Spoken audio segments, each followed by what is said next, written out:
مثنوی معنوی پیر روم،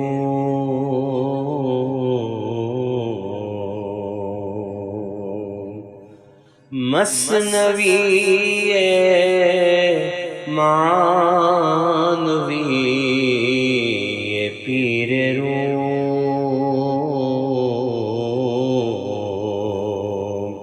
ہست گنج راز عرفان و علوم۔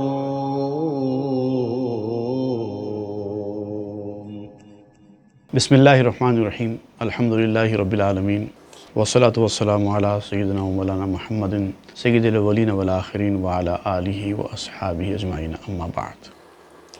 الحمدللہ والیوم 2 کے ہمارے درس کے سلسلے کی آج کی یہ 50ویں نشست ہے۔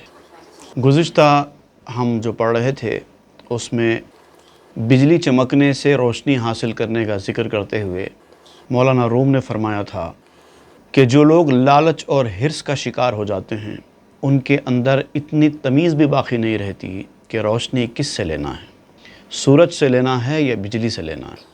جو عقل کا استعمال کرتے ہیں، جو لالچ سے محفوظ ہوتے ہیں، وہ سورج کی طرف اپنی نظر لے کر جاتے ہیں اور اس سے روشنی لیتے ہیں، لیکن جو لالچ کا شکار ہوتے ہیں وہ بجلی کی روشنی کو بھی نہیں چھوڑتے، اس سے بھی روشنی لینے کی کوشش کرتے ہیں، لیکن وہ روشنی بالکل عارضی ہوتی ہے اور بالکل کم وقت کی ہوتی ہے، ان کا مقصد بجلی کی روشنی سے پورا نہیں ہوتا۔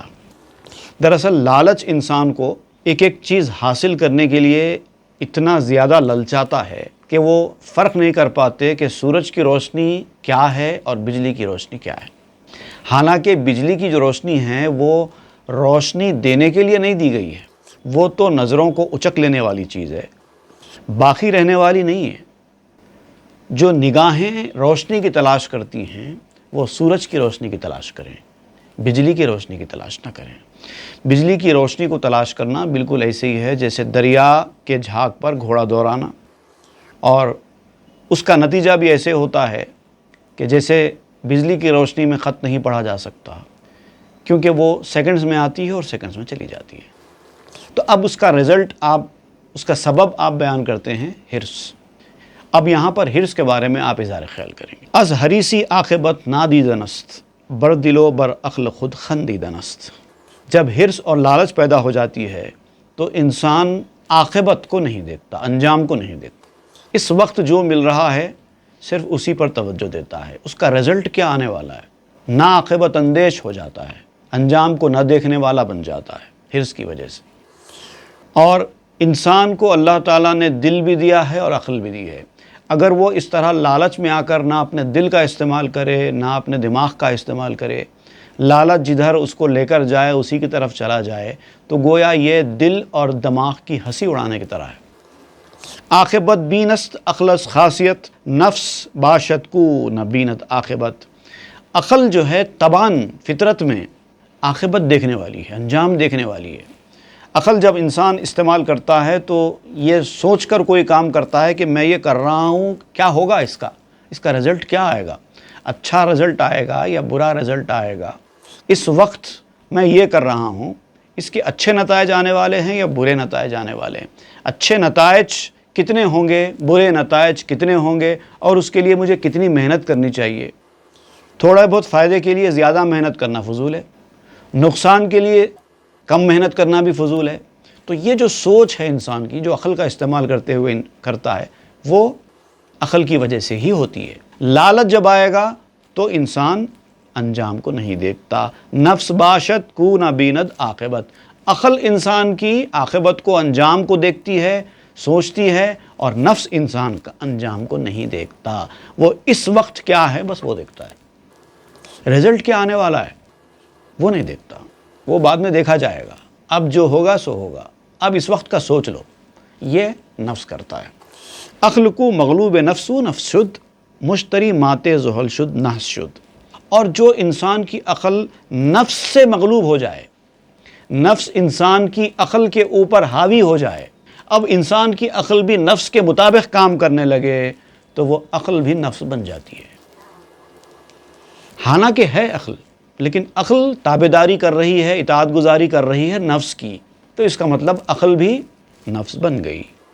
مشتری ایک ستارہ ہے اور زحل ایک ستارہ ہے۔ زحل منحوس ستارہ مانا جاتا ہے، مشتری منحوس ستارہ نہیں مانی جاتی۔ لیکن آپ کہتے ہیں مشتری ماتے زحل شد نحس شد۔ اگر مشتری زحل سے مات کھا جائے، زحل سے مغلوب ہو جائے، تو اب مشتری بھی منحوس ہو جاتا ہے۔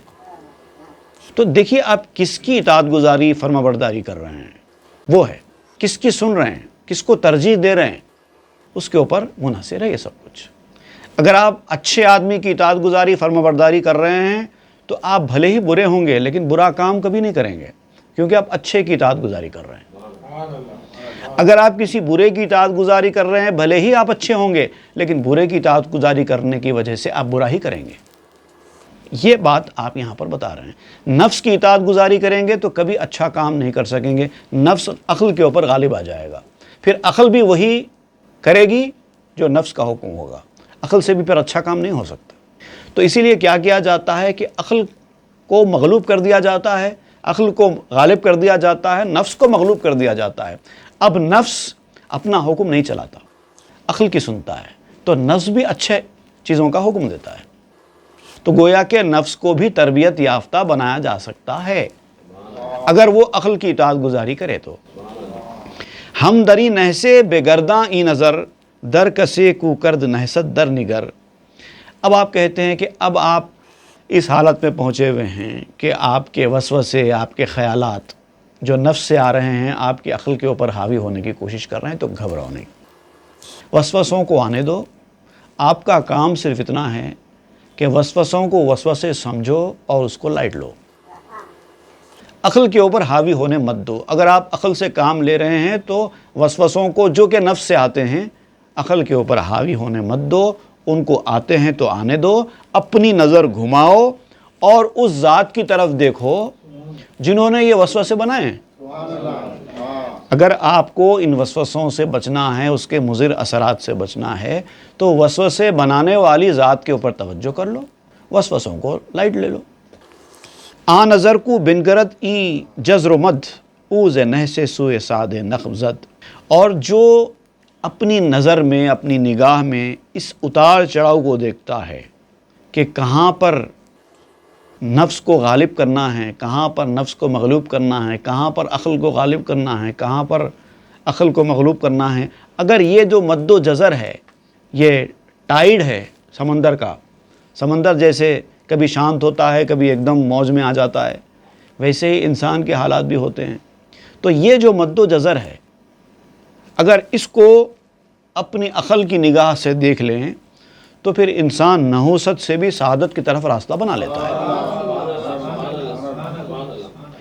کچھ لوگ ایسے ہوتے ہیں جو اچھے مقام پر جاتے ہیں، مقدس مقامات پر جاتے ہیں، وہاں پر بھی اپنا برا کام نہیں چھوڑتے۔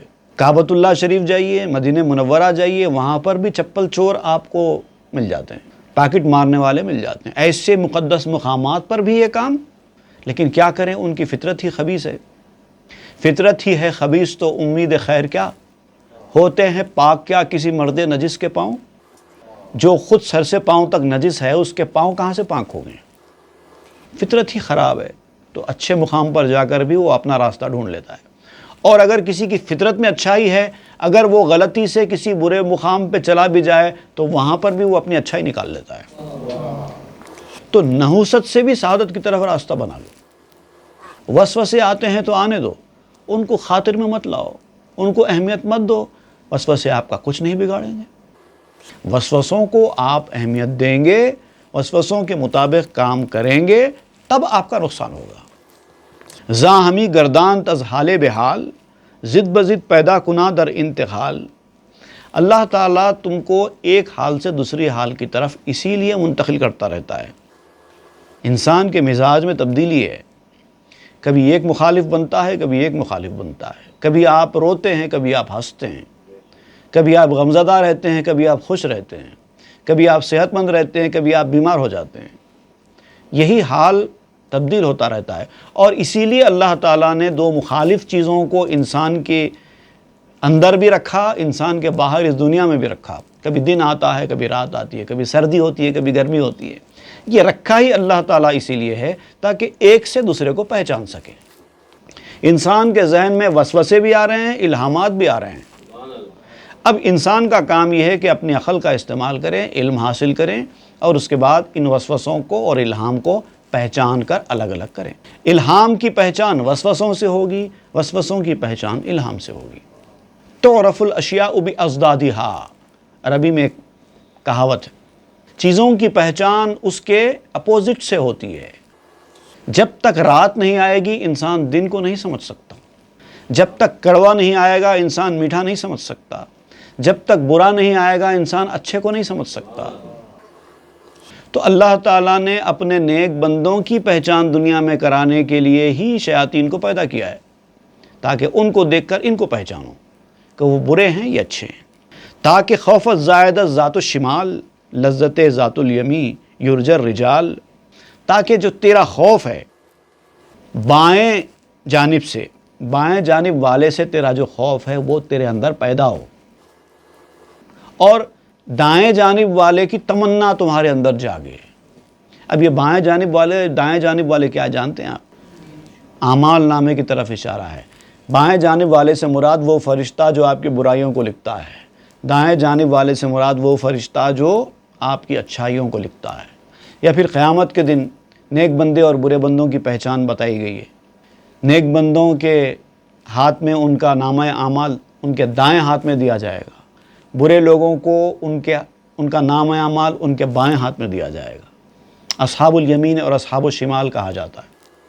اس طرف آپ اشارہ کرتے ہوئے کہتے ہیں تاکہ آپ کو برے جانب والوں کا خوف پیدا ہو، ان سے نفرت پیدا ہو، اور اچھے جانب والوں، سیدھے جانب والوں کی طرف رغبت پیدا ہو، اس کی تمنا دل کے اندر پیدا ہو.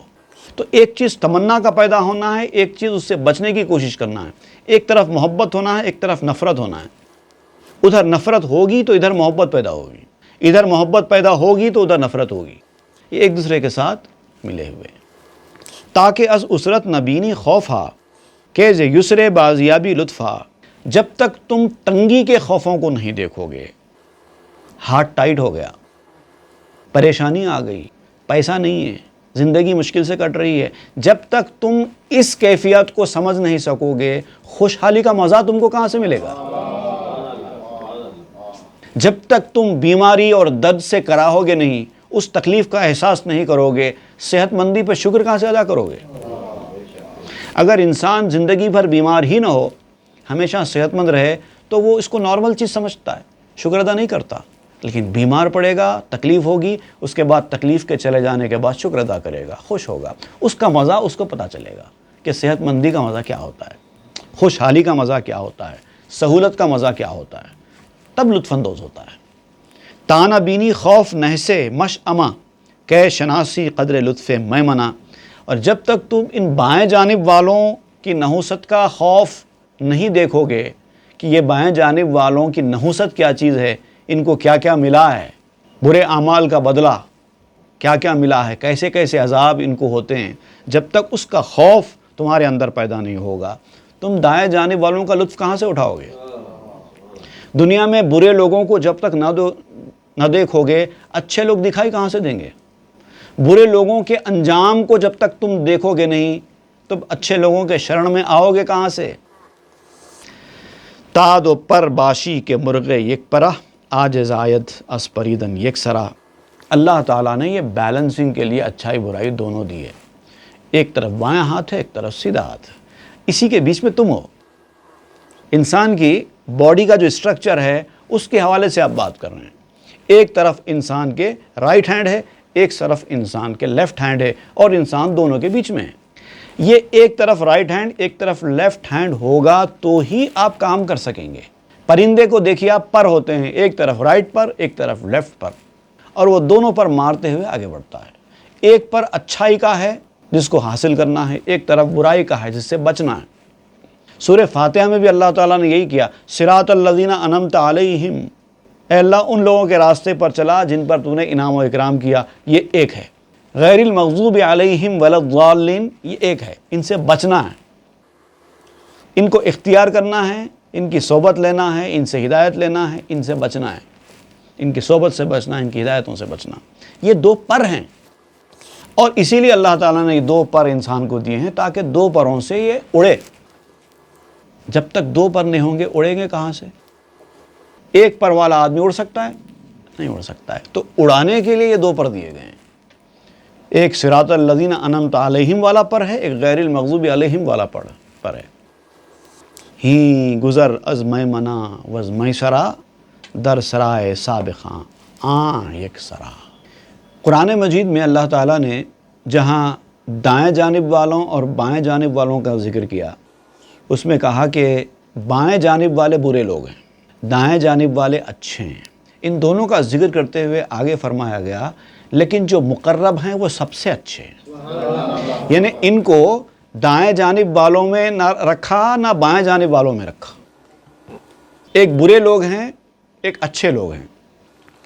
برے لوگ برے ہیں، اچھے لوگ اچھے ہیں. لیکن ایک ایسے لوگ ہیں جو مقرب ہیں، ان کا مقام اچھے لوگوں سے بھی اچھا ہے.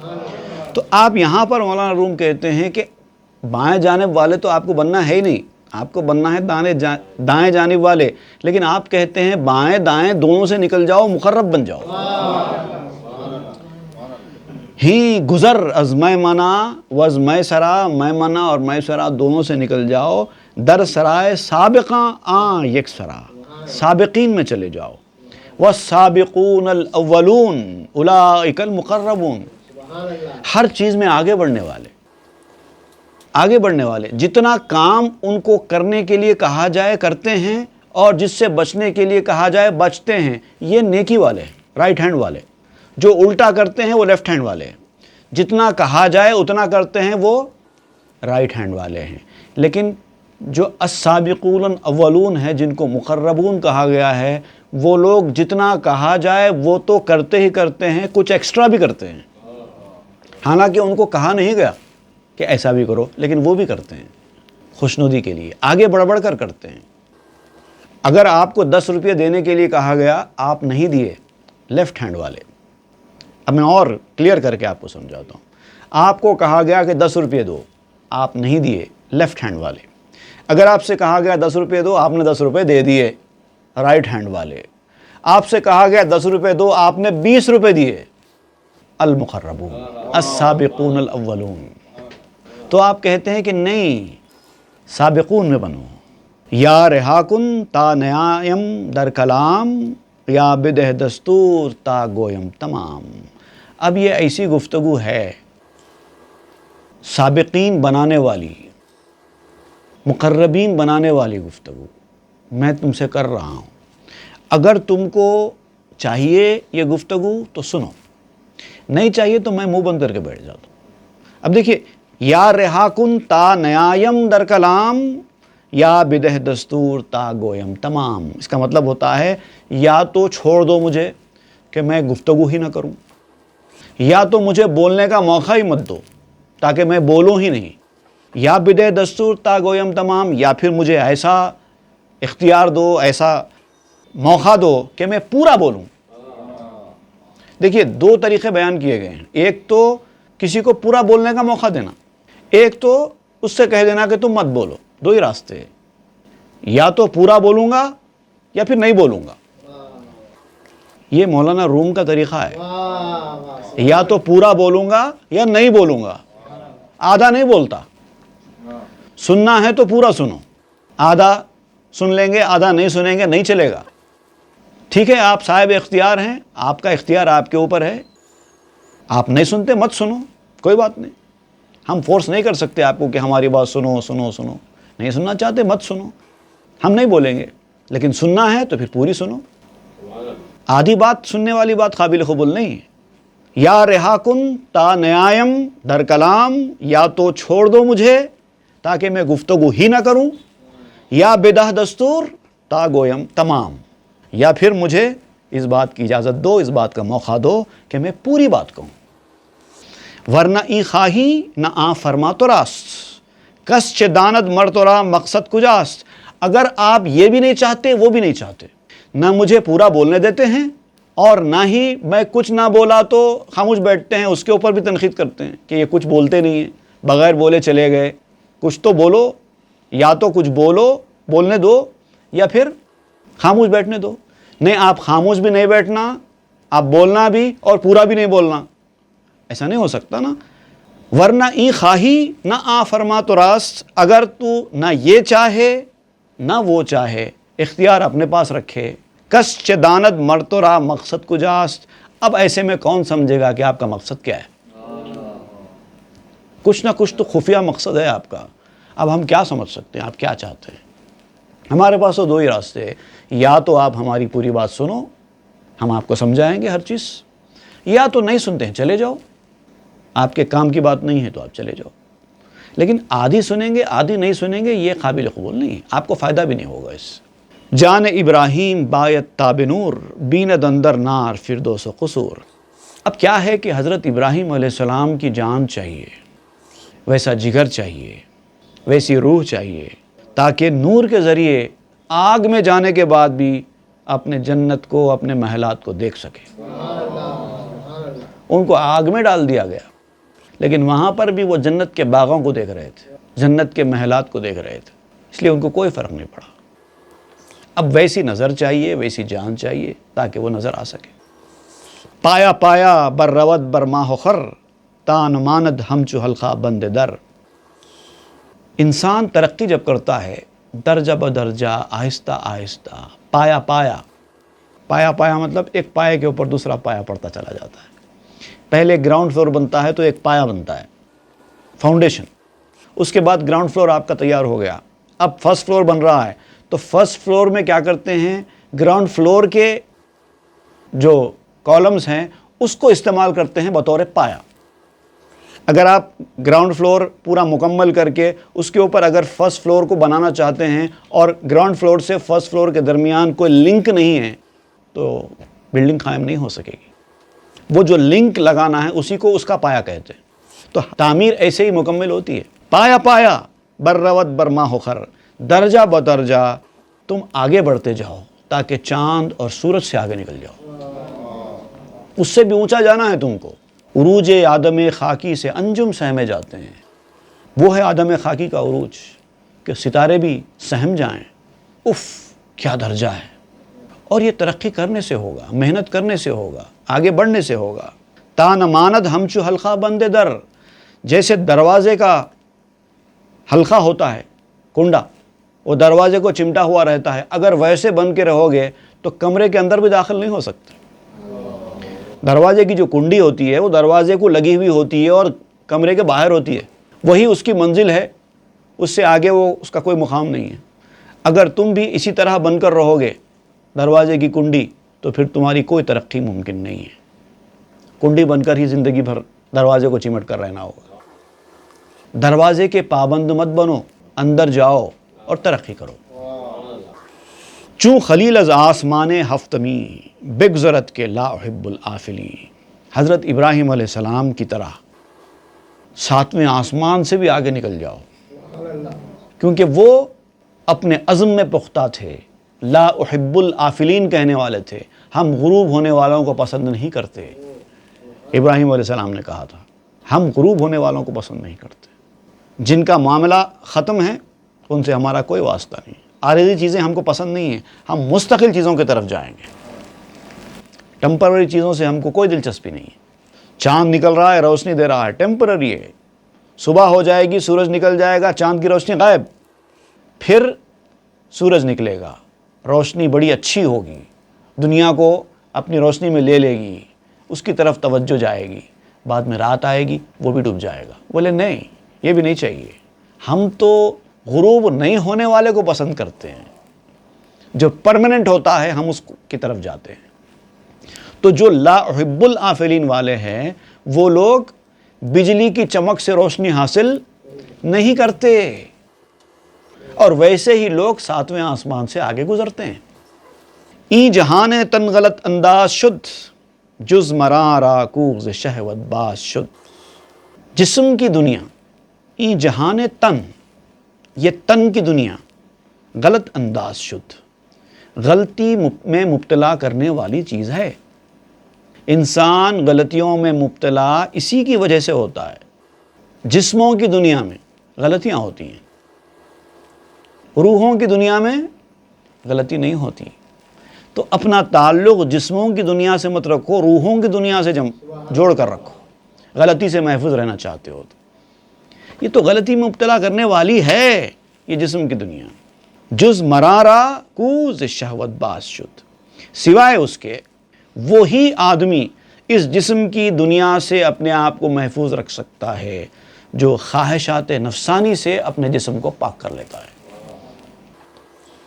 نفسانی خواہشات جو انسان کی ہوتی ہیں، اگر وہ اس سے اپنے آپ کو بچا لے تو اس طرح وہ جسم کی دنیا سے اپنے آپ کو بچا لیتا ہے اور غلطیوں سے محفوظ ہو جاتا ہے. جو لوگ نفس کے پیچھے جا رہے ہیں، نفس کی اتباع کر رہے ہیں، وہ ہمیشہ غلطیوں کا شکار ہوتے رہتے ہیں. نفس کو انہوں نے اپنا مقتدا، رہنما، رہبر، پیر بنا لیا ہے، اور نفس حاوی ہو جانے کی وجہ سے ان کی عقل اور ان کا ضمیر مردہ ہو چکا ہے. لیکن جس کا ضمیر زندہ ہوتا ہے اس کا دل ہی اس کے لیے کافی ہے. جس کا زندہ ضمیر ہوتا ہے اس کا دل اس کو پیر ہوتا ہے، پیر کی طرح اس کا دل اس کی رہنمائی کرتا ہے، مگر ضمیر زندہ ہونا چاہیے. اور یہ جب ضمیر زندہ ہوتا ہے تو انسان نہ لالچ کا شکار ہوتا ہے نہ حسد کا شکار ہوتا ہے. لالچ ہی انسان کو حسد کے راستے پر لاتی ہے. ایک چیز حاصل کرنے کی خواہش، دل کا للچانا ایک چیز کی طرف، وہی تو حسد پیدا کرتا ہے. وہ اگر مل جائے تو ٹھیک ہے، نہ ملے تو حسد پیدا ہو جاتا ہے. تو پہلے ابتدا تو حسد کی لالچ سے ہی ہوتی ہے نا. لالچ اسی سے بنانا، للچانا، کسی چیز کی طرف للچانا، اسی کو تو لالچ کہتے ہیں. اگر وہ چیز آپ کو مل جائے تو ٹھیک ہے، آپ نے حاصل کر لی، لیکن اگر وہ نہ ملے تو پیدا ہوتا ہے حسد. تو حسد کی اصل ہے لالچ. لالچ کی وجہ سے ہی حسد پیدا ہوا، اور حسد بہت بری بلا ہے. اب اس کے بعد آپ ایک اور حکایت بیان کر رہے ہیں.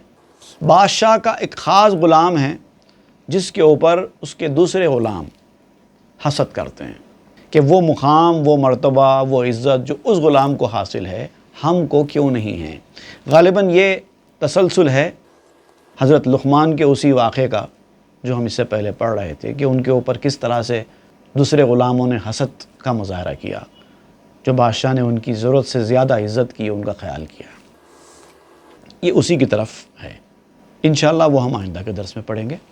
آج ہمارا 50واں ایپیسوڈ والیوم 2 کا مکمل ہوتا ہے. صلی اللہ تعالیٰ علی خیر خلق سیدنا محمد وآلہ وصحبہ اجمعین والحمد للہ رب العالمین. مثنوی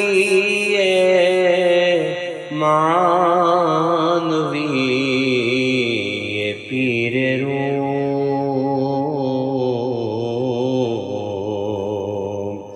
ہست گنج راز عرفان